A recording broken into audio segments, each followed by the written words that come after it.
darjat dia. Okey. Saya cerita kat sini tentang calibration lah calibration. Okey, kenapa saya letakkan dekat dalam folder ni? Sebab saya nak sharekan kepada tuan-tuan puan macam mana nak buat calibration yang paling simple. Benda ni sebenarnya anda dah belajar dah sem lepas. Nama dia epidemiologi dan biostatistics. Salah satu cara nak mengaplikasikan dia adalah seperti berikut Okey, kita tengok kat sini contoh. Saya buat kalibrasi calibration of apa tadi awak punya? Tak, parameter. Turbidity turbidity. Okey, contoh kita ada X dan Y X dan Y. Dan tuan-tuan dan puan pun kena tahulah X tu apa, Y tu apa. Katakanlah kita punya X kita adalah bacaan alat. Okey, Y ni adalah bacaan alat pada bahan yang tentukur. Faham Maksudnya bahan yang kita tahu berapa dia punya nilai. Jelas? Okey, so kita akan buat satu eksperimen. Ini adalah number of observation. Okey, kita ada, katakanlah kita ada banyak lah. Paling bagus kita akan ada berpuluh-puluh lah. Katakan kita ada tak banyak, kita ada 5 je. Okey. Anda akan ada X dan anda akan ada Y. Ini sebenarnya menggunakan konsep yang dipanggil sebagai, pernah dengar teorem Pythagoras? Teorem Pythagoras.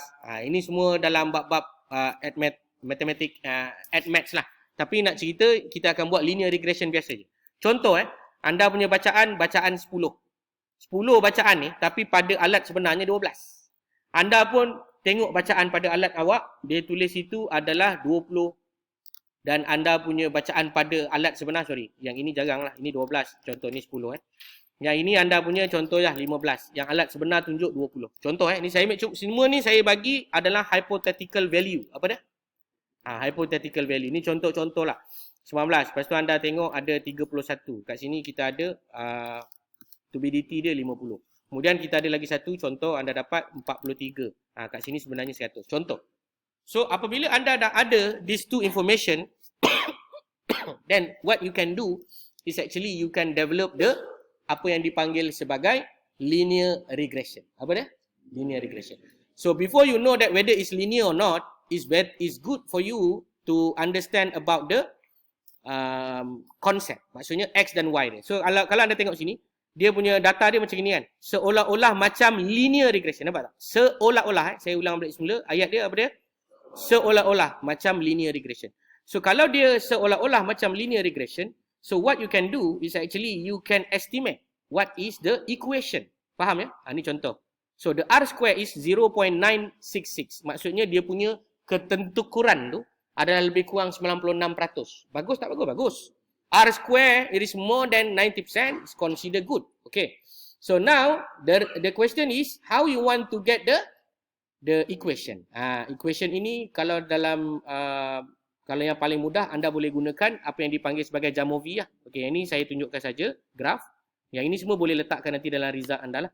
Okay, saya akan copy data-data ni, saya akan pergi kepada Jamovi Cloud. Sebab apa saya pergi kat Jamovi? Sebab saya nak menghasilkan linear equation antara X dan Y. So, X dan Y ni can become anything. Ada group yang buat pasal, apa tu? Yang pusing-pusing tu, apa tu? Angin tu kan? Anda boleh tengok bacaan anda punya alat berapa. Lepas tu, anda boleh pinjam anemometer dekat makmal berapa. Macam tu lah. Anda tengok, anda compare. Anda tengok, ada tak relationship? Ada kadang-kadang relationshipnya linear. Ada kadang-kadang relationshipnya quadratic. Ada kadang-kadang relationshipnya adalah inverse correlation. Maknanya, dia terbalik. Baik, ini contoh Jamovi. So, I'm going to use the Jamovi. Sign in as guest. So, saya sign in je lah. Sign in with Google. So, ni saya tunjuk contoh macam mana saya menggunakan Jamovi Cloud. Sebab apa? Saya tak nak install apa-apa lah. Saya just gunakan apa yang ada je dekat dalam internet ni. Dan yang mudah. Kemudian saya nak use. Nak keluarkan equation sahaja. So, tadi saya ada apa? Dua perkara utama saya ada. Satu dipanggil sebagai X. Satu lagi dipanggil sebagai Y. So, I'm going to copy the data only. And then I'm going to paste. So, I know that my A is X. And X is actually data from equipment. Okay. Kemudian kita ada Y. Y adalah data read via standards. Okay. Maksudnya ini yang bacaan yang dibaca oleh standard tuan-tuan dan puan. Baik, selesai. Yang C ni anda boleh delete lah.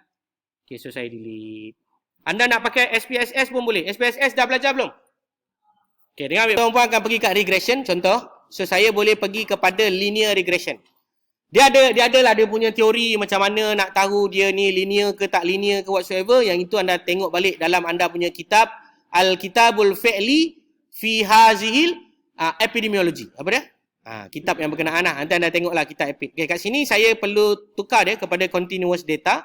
Same also goes to this continuous data. Jamovi ni pun tak pernah guna Tak pernah tak apa. Okey, untuk malam ni saya menjemput anda. SPSS ada tak? Install? Tak ada. Tak ada install lah. Ada yang ada yang tak ada kan. Okey, Sabtu X dan Y. So I'm going to click the analyze regression, linear regression.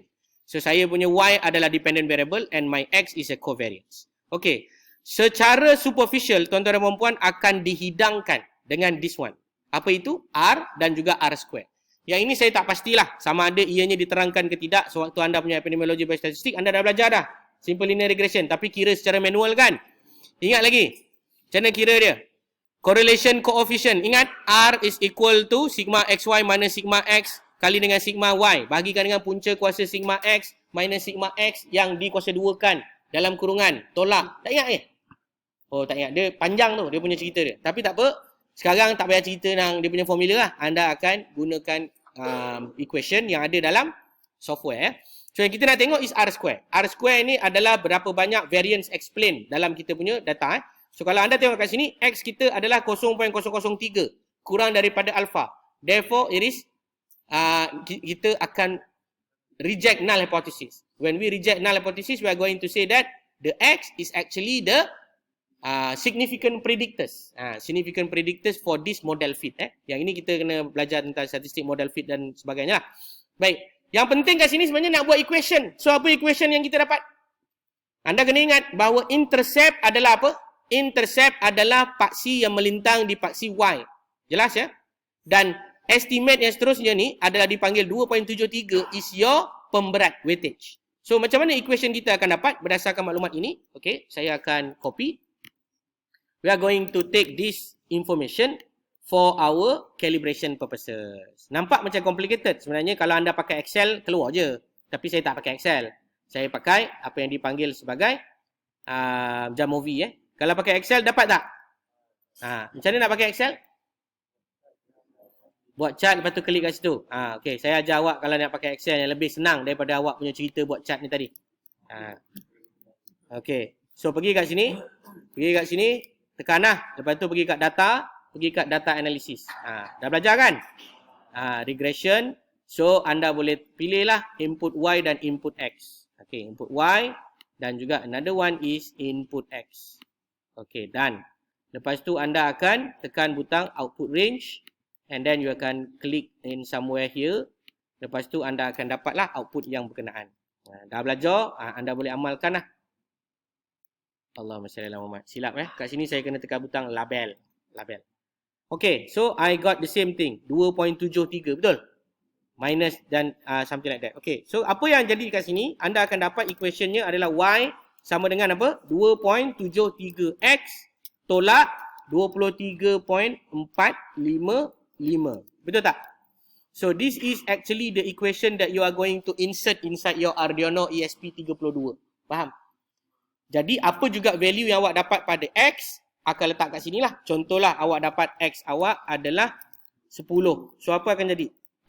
Sorry example X is equal to 10. So the equation will be 2.73 is equal to 2.73 times by what? 10 minus yang ini kalau boleh kena ada dia arithmetic 23.455. So anda boleh tutup kurungan. Okey, so inilah anda punya bacaan sebenar. Okey. 3 point, sorry, saya silap ni. 2. So yang pertama kena kira yang belakang ni lah dulu. Sama dengan 2.73 kalikan dengan 10. Allah. Dia tak boleh baca yang tu. Okey. Kemudian kita perlu tolakkan. Sama dengan this value, sorry, silap. Kali 10. Yalah, kali 10. Betul lah.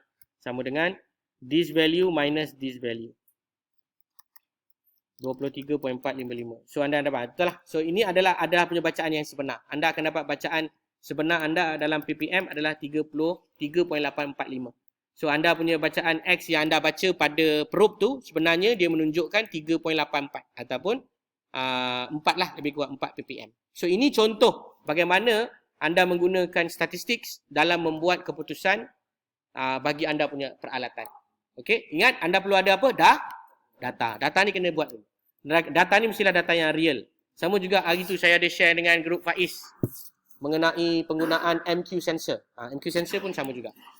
Okey. So sama tak dengan apa yang dibagi dekat dalam Jamovi? Jawapan dia sama. Ni Jamovi pun sama juga, dia bagi samalah. 2.73x kalikan dengan value yang anda baca pada probe, tolakkan dengan 23.45. Okay, and then you are going to get the data yang sebenarnya dibaca oleh alat kamu. Dan alat kamu tu mustahil lah jadi negatif kan? Betul tak? Nanti dia akan keluar negatif tau. So bila keluar negatif, maka anda akan tulis satu function dekat dalam Arduino yang dipanggil sebagai, apa function dia? Function dia adalah dipanggil sebagai, okay, saya tak boleh ingat lah. Function Arduino to make every number positive. Tak silap saya is ABS, absolute. Absolute ni akan membantu tuan-tuan dan puan untuk memberikan dia apa-apa value tu sebagai positif. So maknanya kalau dapat negatif 24, maknanya kosong lah. Faham kan? Maksudnya dia punya stability tu kosong ataupun bagus lah air tu. Okey, yang itu adalah menceritakan tentang contoh kawan kita punya soalan tadi. Okey, lagi soalan lain ada? Satu soalan dijawab.